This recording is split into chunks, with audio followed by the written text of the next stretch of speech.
নমস্কার বন্ধুরা, আজ বেশ কিছুদিন বাদে আপনাদের সামনে একটি আশার খবর নিয়ে আসলাম।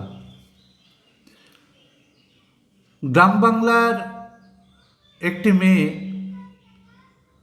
তার তীব্র জীবন যন্ত্রণা, তীব্র জীবনযুদ্ধের এবং সব শেষে তার সেই জীবনের সফলতার কাহিনী আজ আপনাদের শোনাব।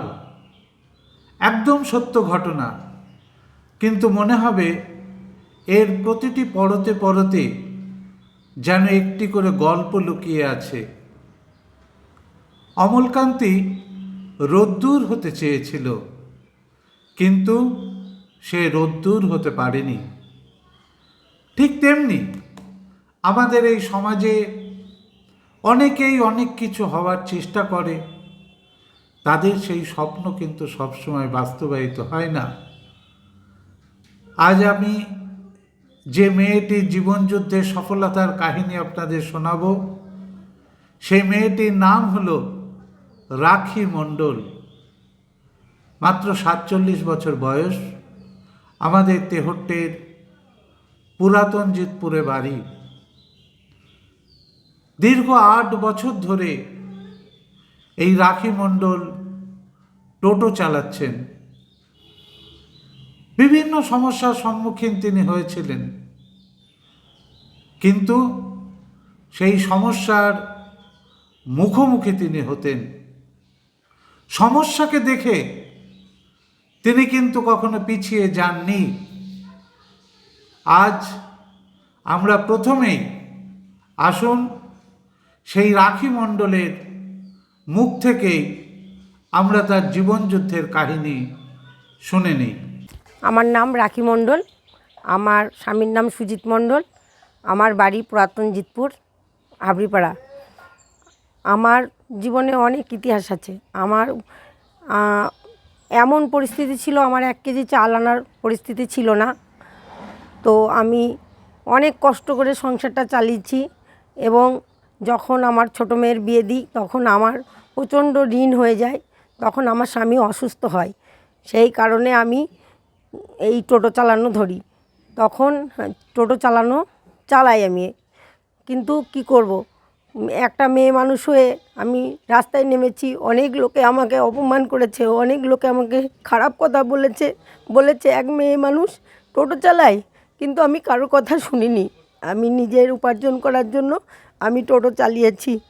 কিন্তু আমার পরিবার, আমার জামাই, মেয়ে এবং আমার স্বামী সবাই আমাকে সাপোর্ট করেছে, বলেছে কিচ্ছু হবে না। সেই কারণে আমি টোটো চালাই। এবং আমার এক নাতি আমার কাছে ছিল, তাকে কেউ দেখে না, তাকে 1 পয়সা কেউ দেয় না। সেই কারণে আরও আমি টোটো চালাই। আমার উপার্জনে আমার নাতিকে আমি মানুষ করছি এখনও, সে বর্ধমান আছে। তো আমার আর্থিক অবস্থা খুবই খারাপ ছিল, এখন আমি টোটো চালিয়ে মোটামুটি ভালো আছি। তারপর আমি এখন সেই টোটো চালিয়ে এখন আমি দশকর্মার দোকান করি। দশকর্মার দোকানে আমি নবদ্বীপ থেকে মাল নিয়ে আসি, একাই নিয়ে আসি। এবং আমার স্বামী অসুস্থতায় ও কিছু করতে পারতো না, এখন মোটামুটি তাকে সুস্থ করে তুলেছি, এবং সেও আমার সঙ্গে সহযোগিতা করে কাজ করে। তারপর আমার বাড়িতে 2টো গরু আছে, সংসার আছে, জমি আছে, ও সব কাজই আমি করি। মোটামুটি কোনো কাজে আমি ছোট মনে করি না। আপনার জীবন সংগ্রামের কাহিনী আমরা শুনলাম, সত্যিই আপনাকে সাধুবাদ জানানোর কোনো ভাষা নেই। কিন্তু একটি কথা আপনি আমাদের দর্শকদের বলুন, এই টোটো চালানোর আগে আপনার যে অবস্থা ছিল, আর এই আপনি 8 বছর ধরে টোটো চালাচ্ছেন, তার পরবর্তীতে আপনার অবস্থাটা যদি আমাদের দর্শকদের একটু খুলে বলেন। আমার অবস্থা খুবই খারাপ ছিল। আমি 1 কেজি চালের জন্য মানুষের কাছে যেতাম, কিন্তু মানুষ একদিন হয়তো আমাকে 1 কেজি চাল দিত, কিন্তু পরের দিন তারা ভয় খেত, বলতো যে না, ওকে চাল দিলে হয়তো ও ঘুরিয়ে দিতে পারবে না। সেই জন্য আমি টোটোটা চালাই।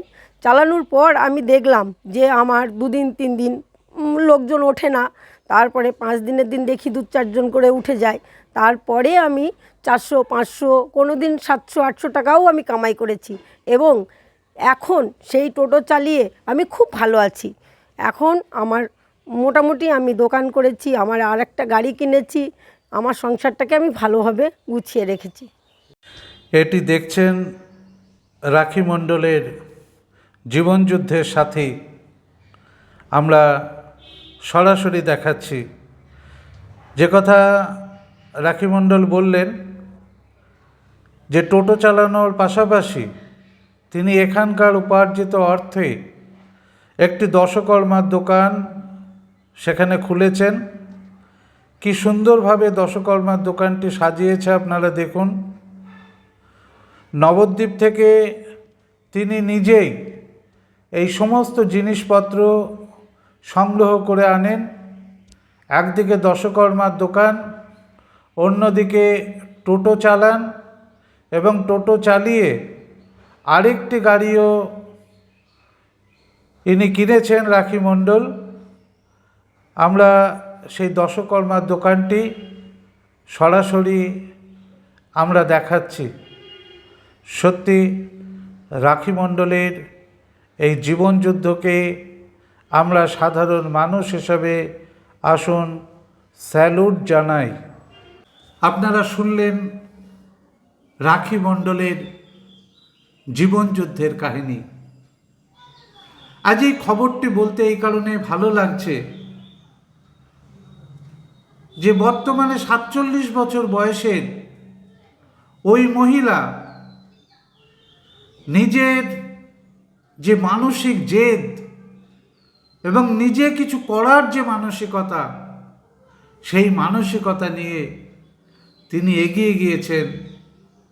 তার জীবনের দারিদ্রতা, তার জীবনের কালো দিনগুলি মুছে ফেলে এখন তিনি একটি সফল জীবনযাপন করছেন।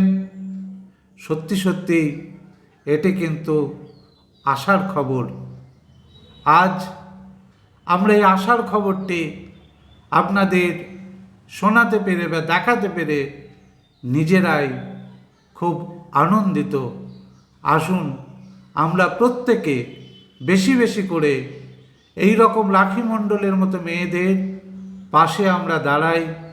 সোশ্যাল মিডিয়া প্ল্যাটফর্ম থেকে ক্যামেরা ও ভাষ্যে অজয় দত্ত, তেহট্ট, নদিয়া।